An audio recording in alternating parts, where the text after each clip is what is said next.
안녕하십니까. 힙업 영상입니다. 지금은 작은 소리의 음악으로 음량을 조정하실 수 있는 구간입니다. 지난 시간에 손흥민 선수의 복귀 예정일 업데이트를 말씀드렸습니다. 그러면서 손흥민 선수의 소속팀인 토트넘과 연결되었던 파울로 디발라에 대해서 말씀드렸었는데요. 파울로 디발라가 양성 반응이 뜨긴 했지만 여자친구와 저는 괜찮아요. 3월에 이런 긴 SNS를 올리면서 메시지를 남겼었는데요. 이런 것처럼 디발라도 바이러스를 극복한 좋은 사례가 되고 있습니다. 네, 최근에 이제 디발라 외에도 이탈리아의 유명한 선수 파울로 말디니가 있으셨잖아요. 예전에 이탈리아 빗장 수비에 아주 대가셨죠. 그 바이러스의 확진 판정을 받으셨다고 해요. 그리고 아들 역시도 감염됐다고 하는데요. 파울로 이제 말디니의 아들 이름은 다니엘이라고 합니다. 그래서 파울로 말디니 아들 다니엘도 확진 판정을 받았다라는 얘기가 있는데요. 친숙한 선수까지도 이제 이런 병에 걸릴 만큼 이게 정말 축구계에서도 정말 작지 않은 일이 된 것 같습니다. 이분들이 이제 이탈리아 선수들이잖아요. 그래서 이탈리아에 대한 소식을 조금 더 접하게 되었는데 4월 4일 소식입니다. 이탈리아 총리의 경호원도 이제 코로나로 인해서 이제 사망을 하게 되었다고 하고요. 경호를 했음에도 불구하고 이 총리께서는 음성 판정이 나왔다고 합니다. 이 이탈리아뿐만 아니라 이제 스페인도 사실 이제 비상사태를 26일까지, 그러니까 4월 26일까지 연장하는 것으로 발표가 되었습니다. 하루 사망자 증가 규모는 다행히도 감소세라고 하는데 다음과 같이 임시병원을 세워서 이렇게 치료를 지금 진행하고 있는데요. 그 스페인 보건부 집계에 따르면 그 바이러스로 인한 사망자는 11,744명으로 800명 이상 증가한 거죠. 그래서 사실 사망자 증가율이 20%까지 솟았는 건 치사율이 아닙니다. 증가율입니다. 증가율이 20%까지 솟았으나 이제 9%, 7%까지 내려가고 있다고 해서 정말 다행인 것입니다. 그래도 확진자 수가 12만 명이어서 조금 이제 걱정이 됩니다.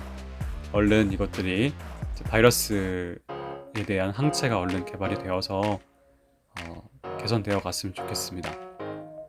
사실 그 전에 스페인 같은 경우에는 이동 제한 조치를 조금 많이 하진 않았었다고 합니다.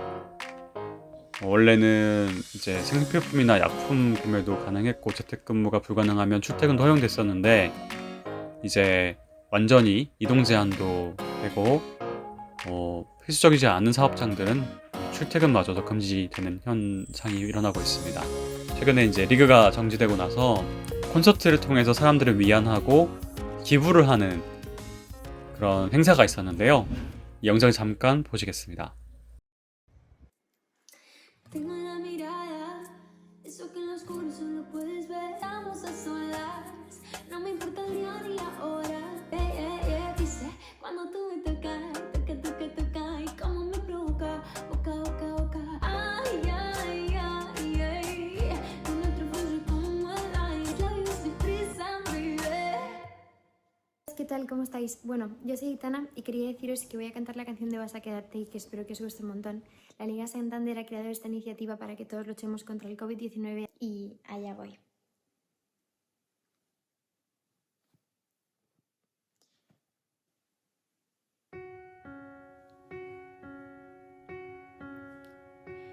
Yo sé que fue por mí que acabó esta historia y quedó en manos de mi memoria. Se quiso esconder en mi cabeza, quise obligarme a olvidar tú. Si lo intentas te prometo que esta vez vas a quedarte, vas a quedarte.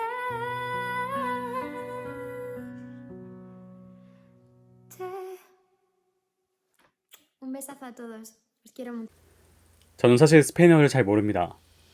그럼에도 불구하고 바이러스 때문에 많이 힘들었을 사람들을 위해서 이렇게 자선 공연을 한다는 것 자체가 큰 의미가 있어 보입니다. 그리고 가수분들의 그런 마음도 전달되고요. 스페인 기사 중에 한국의 저력을 배워야 한다. 그리고 한국의 저력이 뛰어나다라는 칭찬을 담은 그런 글이 있었습니다. 특히 아무런 무기 없이 문화적으로 다른 나라에 영향을 주었다 라는 대목이 많이 주목을 받았는데요. 뿐만 아니라 우리나라의 방역 역량과 의료 수준, 성숙한 시민의식을 비중 있게 보도했다고 알려집니다. 심지어 3대 일간지 엘문도는 우리나라 자가진단 앱에 대해서도 더 많이 다뤘다고 하는데요. 우리나라가 기술 역량과 투명한 정보 공개, 성숙한 시민의식을 바탕으로 민주적인 방식의 방역에 성공했다고 알렸다고 합니다.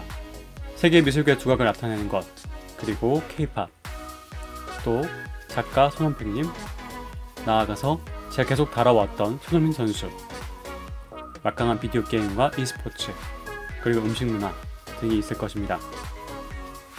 또한 의료 인프라와 뛰어난 IT 환경으로 대응을 잘하는 것에 대해서 호평하고 있다면서 이 기사가 마쳐졌는데요.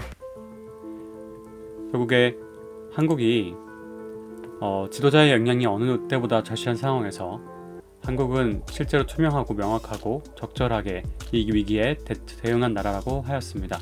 위정자분들 많이 잘했다기보다 우리 시민 한 분 한 분이 어떤 신체적 거리를 두기 위해 노력하셨고, 각자가 리더가 되셔서, 스스로에 대한 리더가 되셔서 사회에 좋은 영향을 끼친 결과라고 생각합니다.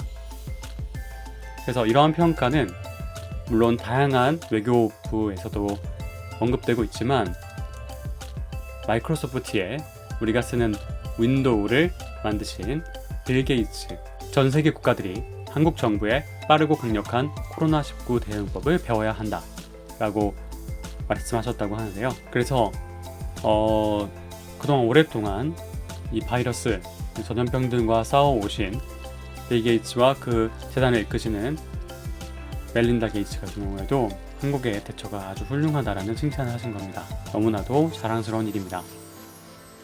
빌 게이츠께서 주목한 부분이 진단 테스트, 확진자 동선 추적, 확진자 및 감염 의심자의 격리 측면입니다. 검사율이 급격히 늘리고 검사 결과를 빠르게 받는 것을 최우선 순위로 둔 것이 주요했다고 합니다. 또 그만큼 의료진들께서 많은 고생을 하신 것입니다. 그 덕분에 강제적 봉쇄라는 고통스러운 방법밖에 남지 않았을 것을 극복할 수 있었다고 합니다. 가장 중요한 것이 검사 결과의 속도인데, 한국은 24시간 안에 검사 결과를 내놓기 때문에 주요했다고 말했습니다. 게이츠 재단은 지난 2월에 코로나19 백신 치료제 개발을 위해서 1억 달러를 기부했다고 합니다. 2018년에는 노블리스 오블리주를 신청하기 위해서 나에게 더 세금을 부과해달라고 주장하게 됐다고 합니다. 그래서 많은 분들께서는 칭찬은 고래도 춤추게 한다고 한다. 얼마나 좋은 칭찬인가. 가짜뉴스보다는 이런 칭찬이 훨씬 더 큰 힘이 될 것이다 라는 것입니다.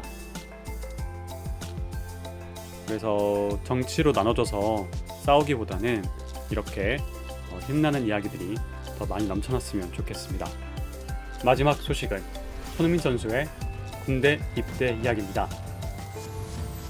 아시안게임 금메달로서 손흥민 선수는 군사 훈련만 마치고 나면 다시 팀으로 복귀할 수 있게 되었는데요. 영국 현지 언론에서도 수많은 기사들에서 손흥민 선수의 입대 소식을 알렸습니다. 정확한 이야기를 전달해드리기 위해서 몇 가지 정보들과 기사들을 확인해 보았는데요. 먼저 손흥민 선수가 입대하시는 곳은 해병대 제9여단 훈련소입니다. 그리고 해병대 훈련병 대상 교육 커리큘럼을 똑같이 따른다고 합니다. 단 훈련 기간이 3주로 짧은 만큼 핵심 내용 위주로 추각하여 진행한다고 합니다. 1주차에 해병대 정신교육, 2주차에 재직훈련과 총검술, 3주차에 행군으로 마무리한다고 합니다. 훈련을 마치면 해병대 1257기가 됩니까? 라는 질문에 대해서 손흥민 선수가 해병대 훈련소에 입소하는 건 맞지만 기수가 부여되는 것은 아닙니다 라고 대답하였습니다. 20일에 훈련을 시작하지만 장소가 다른 것이고요. 제주도입니다. 이 제주도에 위치한 해병대 제9여단 훈련소는 예비군 대상자와 대체 복무자들을 위한 시설입니다. 제가 궁금했던 것 중에 하나는 이 군대에서도 축구를 하실까라는 거였습니다. 대답 중에 하나가 다행히 구여단에서는 평소 주말에도 부상 방지를 이유로 축구 등을 하지 않는다고 합니다. 간단한 운동, 신병 정리 등을 합니다. 네, 그래서 혹시 축구를 군대에서 하시다가 부상을 입으시면 어떡하나라는 그냥 팬으로서의 걱정을 했었는데 그러지는 않을 것 같습니다. 마지막으로 모센의 오충원 기자님께서 손흥민의 훈련이 3주가 아닌 18일이었다라고 밝히셨습니다. 위쪽에는 이미 알고 있는 몇 가지 소식들이었고요. 아래쪽에 보시면 축구계 사정에 능통한 관계자는 손흥민이 3주 훈련이 아닌 18일간 받는다 라고 밝혔습니다. 관계자께서 4월 20일에 제주 지역의 보충역 기초훈련에 입소해서 5월 8일에 퇴소할 예정이라고 하네요. 그리고 보충역으로는 보통 사복을 입고 퇴소하기 때문에 손흥민 선수가 원하지 않는 경우 군복을 입은 모습을 보기 어려울 수도 있다라고 밝히셨습니다. 이상 오늘 다양한 축구 소식들을 전달드렸습니다. 모두 사회적 그리고 신체적 거리두기로 많이 힘드실 텐데 이런 스포츠 이야기, 좋은 이야기들을 통해서 힘이 나셨으면 좋겠습니다. 오늘도 행복한 하루 되세요. 구독하기 눌러주시면 정말 큰 힘이 됩니다. 좋아요도 부탁드립니다.